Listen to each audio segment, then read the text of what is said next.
Ayni damda Andijon viloyati Shohjahon tumani 23-maktab koridorida o'tiraman. Nima uchun pichirlab gapiryapman? Sababi hozir mana shu joydagi xonalardan birida prezident maktabiga tayyorlov kursimizni farzandini o'qishini xohlayotgan ota-onalar uchun majlis bo'lyapti.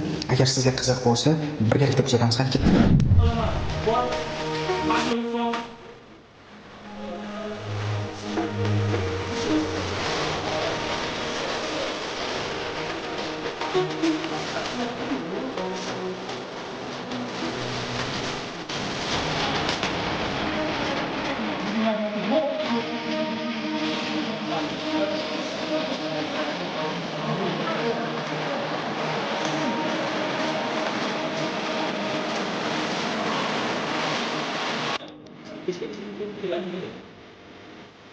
Bilim, mehnat, sharafli natija.